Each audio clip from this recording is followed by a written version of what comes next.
The minority leader in Parliament, Haruna Idrisu, is raising concerns about conditions surrounding a $3 billion Eurobond government intends to raise this year. Now, the 2020 budget captured the intention of the government to go to international sources to borrow. According to the budget statement, needed infrastructural developments necessitates the need for the fund. But Haruna Idrisu says a case of conflict of interest is imminent as Data Brokerage, which was founded by the finance minister, is one of the book runners for the expenditure. Mr. Idrisu is worried this is unethical and wants government to rethink its decision. He spoke to Daniel Darcy on the Super Morning Show a little while ago. I am essentially and primarily concerned about President Nana Addo Dankwa and his Minister of Finance, Ken Ofori-Atta, throwing ethical values to the dogs. Before we go into the details of this country, and we are concerned because a common denominator of corruption is conflict of interest. And the Constitution in Article 284 is expressed that public officers, I'm not quoting the exact words, shall eschew conflict of interest positions in their dealings. Great. Let's take a step back before we go into the details of these allegations that you raise. First of all, government is seeking to make some expenditure. They have come to Parliament and they've come to seek approval for some bonds they want to raise. Absolutely, yes. Under the 2020 Financial and Government Economic Policy, provision was made to raise $3 billion Euro bond to finance what is described as government priority projects. Even if you look at the beneficiary list, you will be worried that sometimes as a country, we should not be borrowing for purpose of consumption, particularly against the NPP-owned campaign pledge and promise that they would borrow purposefully and they will borrow to grow the economy. Some of the list items, in our view, list might to be desired. But our primary concern is that in the prospectus that have been advertised for the raising of the 3 billion euro bond, the book runners are listed as Fidelity Bank, Standard Bank, and Data Brokerage. That is unethical and that is unacceptable within the remit of the 1992 Constitution, in particular Article 284. And as I have rightly observed, a common denominator of corruption globally is conflict of interest. And a conflict of interest exists when an individual or corporation has the opportunity, real or perceived, to exploit their position for personal or corporate benefit. What would be the benefit to Data Brokerage?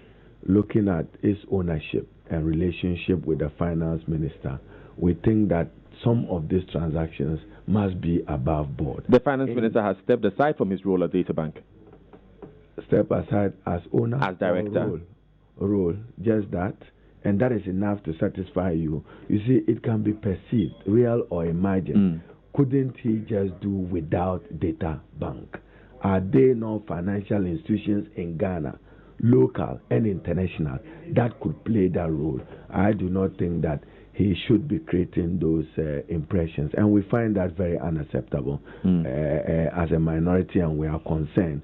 Additionally, even as they are raising the 3 billion, I think that I'm minded to join respected economists in Ghana to do a thorough and a critical review of the fiscal table which was advertised on Monday prior to the raising of the 3 billion euro bond. In that fiscal table, they are suppressing the deficit in the name of amortization. And amortization in the sense that the $1.5 billion that banks have supported through a syndicate for the Ghana Education Trust Fund, Fund, has not been captured as part of the computation of the public debt and deficit.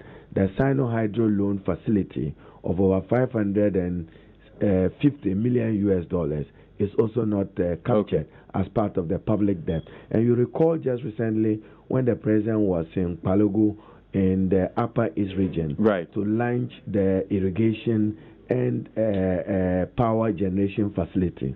The president's exact words were that government will wholly finance that initiative of building 60 megawatts of electricity at $360 million. That defies best practice. I mean, you don't produce 1 megawatt of electricity more than $1.5 million US. For $360 million to produce 60 megawatts of electricity needs our critical examination as a country as padded figures. And therefore, why did he deceive the Ghanaian public that this should be wholly government funded when he knew in all sincerity that he'll be coming to Parliament? Mr. Edriso, a question on what you raised earlier. You remember when $250 million of the $1 billion Eurobond was in 2016 advanced to UBA, and it was alleged that it was bought back by government. That business was done through UBA. At that time, there were board members of UBA who were known to be connected to the then board government. Members were finance ministers, say so. No, I didn't say they're finance ministers. I said that they are connected to government. This is unethical. Nowhere in the world must this be accepted. Does it mean Data Bank can't do business with government, with the finance ministry? He should spare on the side of caution. He should err on the side of caution and not make it. Are we not right in assuming that in determining fees that will be paid to the book runners per the prospectus, he would have been minded by the personal benefit or corporate benefit? Are you aware if he recused himself from the deliberations that went into the selection of Data Bank? That's the finance minister personally. Whatever it is, I have a duty to the Ghanaian people that unethical conduct is unacceptable if we want to deepen good governance in our country. And therefore, we all must avoid those conduct that give room for people to speculate, real or imagine or perceive that you are behaving in a manner that only benefits you as an individual and a person. But I am reliably informed that this is not the first time they've been involved in a transaction like this. This is not the first time we are also raising it as unethical conduct.